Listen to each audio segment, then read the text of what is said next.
കലയുടെ കൊലപാതകത്തിൽ 3 പ്രതികളെ കോടതി 6 ദിവസത്തേക്ക് പോലീസ് കസ്റ്റഡിയിൽ വിട്ടു. ഈ മാസം 8-ാം തീയതി വരെയാണ് കസ്റ്റഡി കാലാവധി.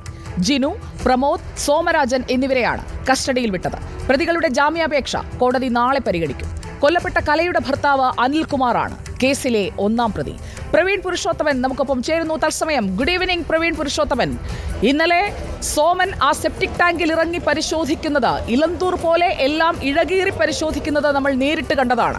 ഇന്ന് ഈ നേരമാകുമ്പോഴേക്കും കസ്റ്റഡിയിലുള്ളവരിൽ നിന്ന് കൂടുതൽ വിവരങ്ങൾ കൂടി പുറത്തു വരുന്നത് നമ്മൾ കാണുന്നുണ്ട്.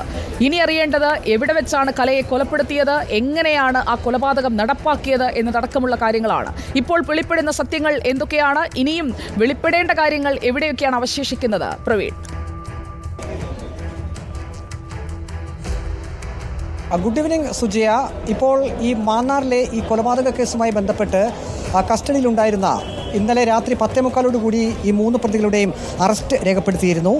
തുടർന്ന് ഇന്നിപ്പോൾ അവരെ ചെങ്ങന്നൂർ ജുഡീഷ്യൽ 1-ാം ക്ലാസ് മജിസ്ട്രേറ്റ് കോടതിയിലേക്ക് ഹാജരാക്കി. ജിനു, സോമൻ, പ്രമോദ് എന്നിവരെ അല്പസമയം മുമ്പ് 6 ദിവസത്തേക്ക് പോലീസ് കസ്റ്റഡിയിൽ വിട്ടുകൊണ്ട് കോടതി ഉത്തരവ് വന്നിട്ടുണ്ട്.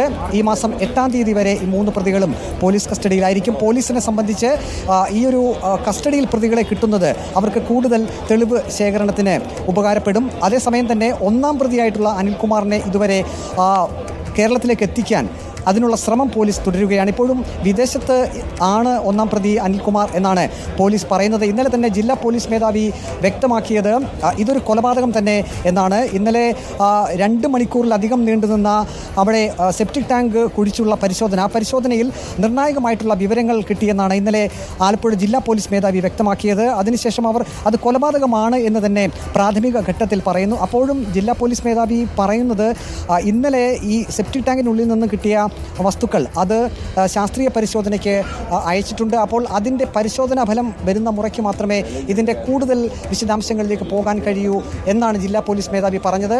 അതിൽ നിന്നും ഒരു കാര്യം വ്യക്തമാണ്, പോലീസ് ഇന്നലെ നമ്മൾ റിപ്പോർട്ട് ചെയ്തതുപോലെ തന്നെ ഇത് കൊലപാതകമാണെന്ന് ഉറച്ച് വിശ്വസിക്കുന്നു. അതിനുള്ള തെളിവുകൾ കിട്ടി എന്നും ജില്ലാ പോലീസ് മേധാവി വ്യക്തമാക്കിയിട്ടുണ്ട്. അതിനുശേഷം ഇന്നിപ്പോൾ ഈ 3 പ്രതികളെ കോടതിയിൽ ഹാജരാക്കുമ്പോൾ കോടതി അവരെ റിമാൻഡ് ചെയ്യുമോ അതോ പോലീസിൻ്റെ അപേക്ഷ പ്രകാരം കസ്റ്റഡിയിലേക്ക് വിട്ടുകൊടുക്കുമോ എന്നായിരുന്നു ഏതാനും മിനിറ്റുകൾക്ക് മുമ്പ് വരെ ഉണ്ടായിരുന്ന ഒരു ആകാംക്ഷ. ഇപ്പോൾ ഏതായാലും ഈ 3 പ്രതികളെയും പോലീസ് കസ്റ്റഡിയിൽ വിട്ടുകൊണ്ടാണ് ചെങ്ങന്നൂർ ജുഡീഷ്യൽ 1-ാം ക്ലാസ് മജിസ്ട്രേറ്റ് കോടതി ഉത്തരവിട്ടിരിക്കുന്നത്. അത് ഇനി തീർച്ചയായും നേരത്തെ തന്നെ ചില അഭ്യൂഹങ്ങൾ, അതായത് ഈ കൊലപാതകം എവിടെ വെച്ച് നടന്നു, കൊലപാതകം നടന്നപ്പോൾ 1-ൽ കൂടുതൽ ആളുകൾ ഉണ്ടായിരുന്നോ, കൊലപാതകത്തിന് ശേഷം എങ്ങനെയാണ് അനിൽകുമാറിൻ്റെ വീട്ടിലേക്ക് ഈ മൃതദേഹം എത്തിച്ചത്, അത് കാറിൽ ആണെന്ന് ഉൾപ്പെടെയുള്ള കാര്യങ്ങൾ ഈ സാക്ഷികൾ പോലീസിലേക്ക് മൊഴി നൽകിയിരുന്നു. അതിനെയും ശാസ്ത്രീയമായി തന്നെ തെളിയിക്കേണ്ട ഒരു കാര്യം കൂടി തന്നെയാണ്. അങ്ങനെ വരുമ്പോൾ ഇപ്പോൾ കസ്റ്റഡിയിൽ കിട്ടുന്ന ഈ 3 പ്രതികളെ വിശദമായിട്ടുള്ള ചോദ്യം ചെയ്യലിലേക്ക് പോകും. പക്ഷേ അപ്പോഴും ഒരു പ്രശ്നമുള്ളത്, ഈ 1-ാം പ്രതിയായിട്ടുള്ള അനിൽകുമാർ ഇപ്പോഴും വിദേശത്താണ് എന്നാണ് ഇന്നലെ തന്നെ ജില്ലാ പോലീസ് മേധാവി പറയുന്നത്.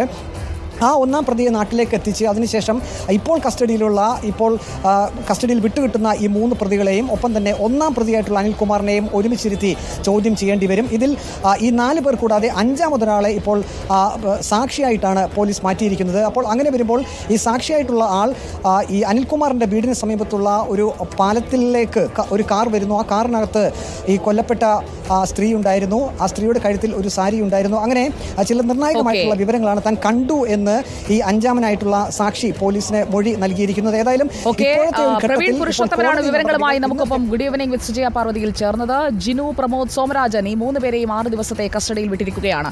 വെളിപ്പെടട്ടെ സത്യങ്ങൾ.